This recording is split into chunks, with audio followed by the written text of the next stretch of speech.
linapenda pia kuwataarifu kuwa amekamatwa na anahojiwa kwa kina mtu ambaye amefahamika kwa jina la Frey Edward Kosei mwenye umri wa miaka 51. Huyu ni mkazi wa Dodoma na Mbezi Beach, Makonde, Dar es Salaam. Huyu amekamatwa kwa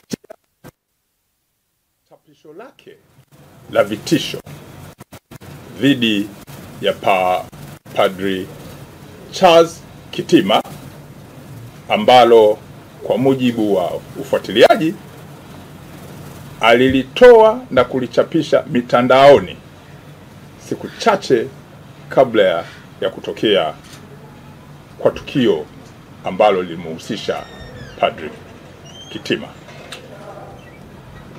Upelelezi wa shauri hili unaendelea na hatua za kisheria zitaendelea kuchukuliwa, ikiwa ni pamoja na ufuatiliaji kwa kushirikiana na mamlaka zingine za kisheria. Jeshi la Polisi Kanda Maalum ya Dar es Salaam linaendelea kuwashukuru wananchi ambao kwa sehemu kubwa wamekuwa wakitoa taarifa mbalimbali kabla ya matukio, lakini hata ikitokea bahati mbaya matukio yametokea, wamekuwa wakishirikiana na jeshi la polisi katika ufuatiliaji na kufanikisha kuimarisha mifumo ya usalama katika jiji la Dar es Salaam.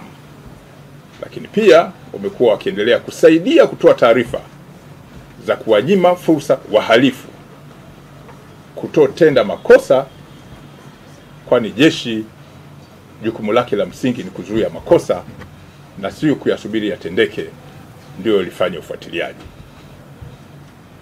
Kwa hiyo kwa dhati jeshi linatoa shukrani kwa wananchi na waendelee kushirikiana na jeshi lao la Polisi Kanda Maalum ya Dar es Salaam ili Dar es Salaam iendelee kuwa salama.